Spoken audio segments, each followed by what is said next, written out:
Hi, I'm Richard from Early Retirement Wanderlust, and it's the first Thursday of the month again, and it's time to talk all things well-being. In today's video, I want to review a pivotal book that has changed the direction of my life. It is Atomic Habits by James Clear.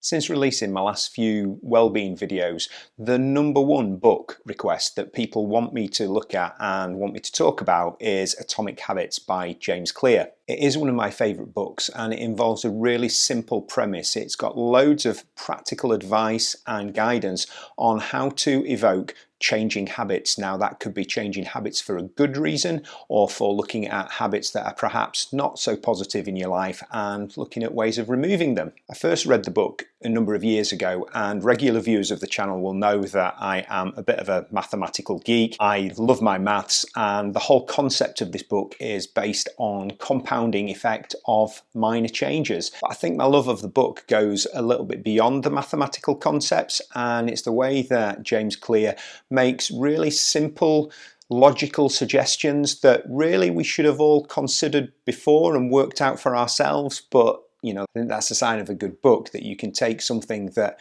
everyone would probably take for granted and see as clear and obvious, but you're actually the only person that's stating it. And that's what James Clear does really well in all of his publications. It's such a pragmatic book, and it's one of those books that I find myself going back to time after time, rereading, and every time I do reread it, I find something new that I can take away and apply. I am a bit of a James Clear fanboy, or disciple if you want to use those words, but it is one of the books that I loan out the most. And ironically, my physical copy of the book is currently with my son, who he's going through it for the second time, because I think everyone who comes across the book always wants to go back for more, and it's something that you can apply at various different levels. So the deeper you get into it, the more benefits that you get. So in this video, what I want to do is to go through some of the key takeaways of the book, but also try and illustrate how I've managed to apply those basic takeaways into my everyday life and built some atomic habits of my own. The whole focus of the book emphasizes the importance of making small, incremental, almost tiny habit changes, but doing them consistently over a period of time, and then benefiting of compounding over time to take those really, really small changes that then build on themselves to make actually long-term changes. And it wouldn't be a review without going through the maths of it. Obviously, I love the maths of it, but stick with me and hopefully I'll be able to illustrate to you the basic idea of how these tiny changes can compound over a period of time to make actually really quite impressive changes over a period of time.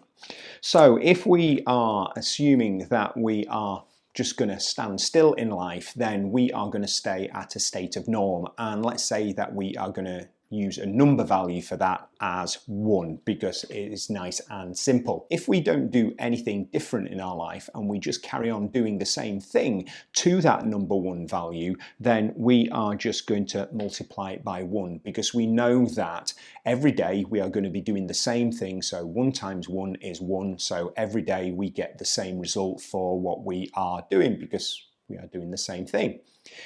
If we choose to make a slight change to our life, for instance, drinking more water, then that is a very, very minor change. And what it might do in the course of a day is make a 1% change to our life, a 1% positive change to our life. So rather than multiplying our normal day by 1, we are going to multiply it by a 1% change, which is 1.01. So every day thereafter that we make sure that we're fully hydrated, we are going to be making a 1% change. And after the first day, we've made a 1% change, so we're a little bit better. But then after the second day, we make a 1% change. And the third day, we make a 1% change, and so on and so on and so on.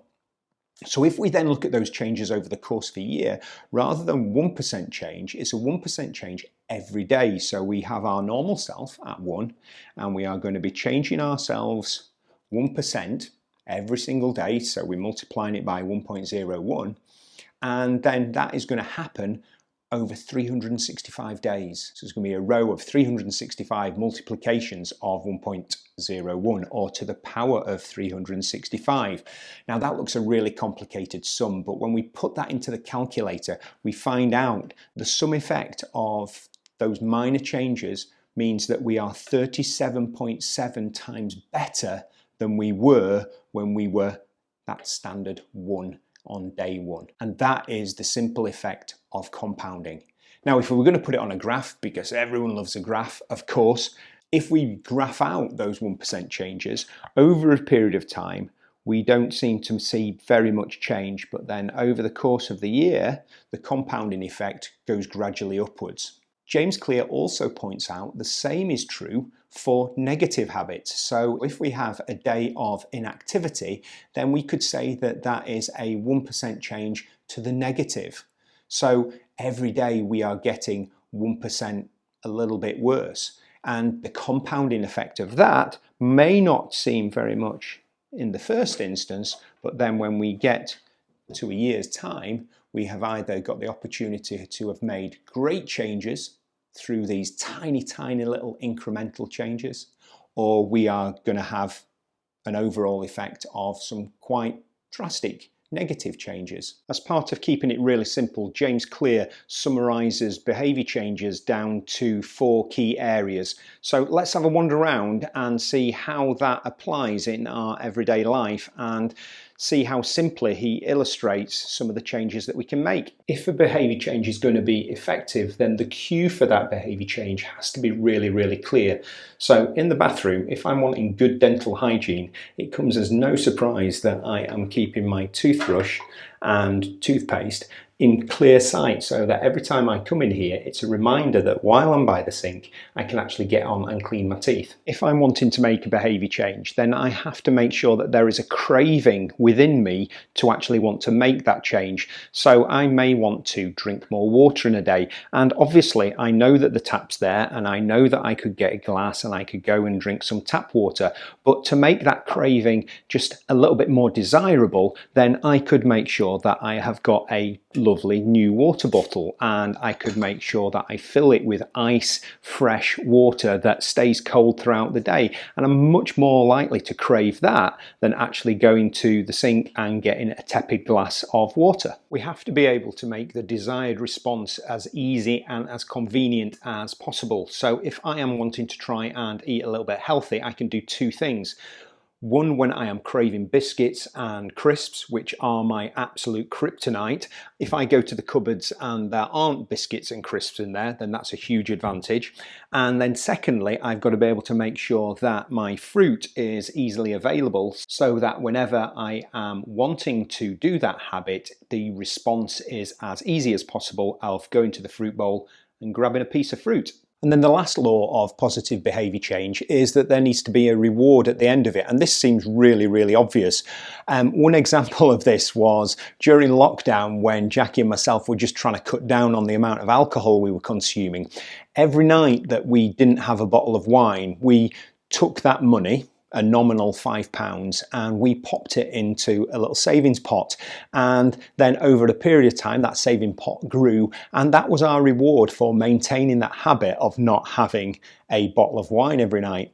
And then we just spent it on frivolous things and gifts that we thought would bring us joy. So the prime example being we bought ourselves a little speaker, and we've been using that speaker ever since to play music, and every time we look at it we think of that time where we were actually improving ourselves and we were also getting rewards at the same time. A large proportion of the book talks about designing your environment to make sure that you are more likely to keep to good habits and less likely to be distracted by bad habits. So we want to try and make that positive change much more desirable.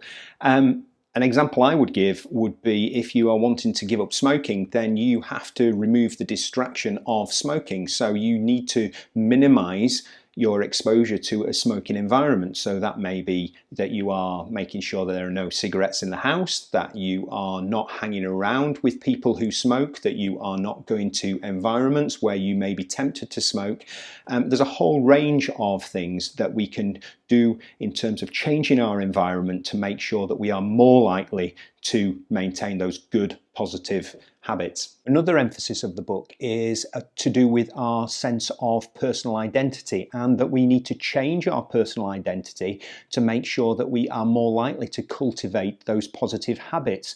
So rather than focusing on the negative of giving something up, we're focusing on the positives of what we are going to become. So rather than focusing on a mindset of I need to lose weight, focus on the fact that your new lifestyle is going to make you a fit, healthy and vibrant individual who enjoys getting outdoors, enjoys being active, rather than just focusing on the negativity of denial. What this does is remove the need for motivation and willpower and focuses on a more positive force within our lives. I think this concept links quite nicely with a previous book review I did on the happiness revolution, where that book focused on ensuring that when we goal setting, we don't set goals that dead people could do. So if we chose a goal of stopping smoking, that is something that ironically a dead person could do. Whereas if we set a goal of focusing on being more active and getting 10,000 steps in a day, then that is something that a dead person clearly couldn't do. And it's just a much more positive mindset in terms of habit change and behavior changes in life. Habit stacking is one of those genius concepts where I was just kicking myself as to why don't we all just realize that? And in essence, all it involves is taking a habit that you are wanting to adopt and then tacking it on to an existing good habit as part of that routine. So if you have seen my previous video on my morning routines, you will see that that is just a prime example of how I have just evolved and stacked habits on top of one another. So when I was wanting to adopt a Duolingo habit of doing some language practice every single day, then I tacked that on to my existing meditating practice. So when I wake up, first thing I do is I pop my headphones on and I do my daily calm meditation. My automatic response then is to flick over to my Duolingo app and do my daily language habit. So by stacking those two habits, they've now just become completely automated, and my morning routines have actually become quite complex, but they're actually really automated. Another really common sense approach that the book encourages us to adopt if we are looking to build our effective habits is habit tracking, and using that as a way of motivating us day after day. Regular viewers will know I'm a great exponent of journaling and making sure that on a daily basis I am noting down everything I'm grateful for. As part of that process, I also have a habit tracker. So I have a whole series of habits that I'm trying to work on and that I'm trying to motivate myself to keep. And on a daily basis, I look back and I tick off whether I've done those habits or not. It sounds a ridiculous process of just going through and ticking off boxes, but it's so much deeper than that. And it's something that gives me a great deal of satisfaction and keeps me motivated in terms of adopting the habits that I'm wanting to adopt in my life. The final bit of advice that the book focuses on throughout the book is just really emphasizing the importance of that continual improvement and that continual process of making 1% gains over a long period of time. And it takes a really pragmatic approach. So it talks a lot about what happens when things don't go well, because the idea of making these 1% changes is that you are making them in a whole variety of different parts of your life. And it's actually okay if one day it slips or 2 days it slips. What's really important is how we bounce back from that. So A, it's recognizing that you have not hit that habit that day, but then B, making sure that it's not an absolute disaster. I think one of the examples I like to use is if your car got a puncture, the last thing you would do is in anger go and slash the rest of the tires on the car, because that actually serves you no purpose. What's really important is that you accept that you've got a puncture, that you deal with that puncture, and then the next day is a new day and that you crack on. And the positivity that comes out of this book is just trusting the system, knowing the maths that if I am making those 1% improvements over the course of an entire year, then the compound effect of those tiny adjustments is going to be massive. So even if I do slip up on a day or two or a habit or two, then that's fine, because the incremental effect of doing those positive things in life is still going to be massive at the end of the year. So that's it, Atomic Habits by James Clear. I obviously love the book and have loved it for a number of years, and as I said right at the beginning, it is a book that I keep referring back to. It's a principle that I constantly keep in the forefront of my mind in terms of the power of making really, really small adjustments to my life that over a period of time are going to pay me back in bucket loads in terms of my self-improvement, my self-development, and just my overall health, well-being, and fulfillment in life. A top tip: as I said at the start of the video, I am a little bit of a fanboy or disciple of James Clear, and one of the things that I really like is his weekly 321 newsletter. It's written, again, as you would expect, in a really pragmatic, practical way. It's quite entertaining and it's absolutely free. So go to his website and subscribe to that, because it gives you that weekly dose and that little bit of refreshed motivation for what we do on a daily basis. So I hope you've enjoyed this book review. It's going to be another month till we see you again on Wellbeing Thursday, but thanks ever so much, and I will see you later.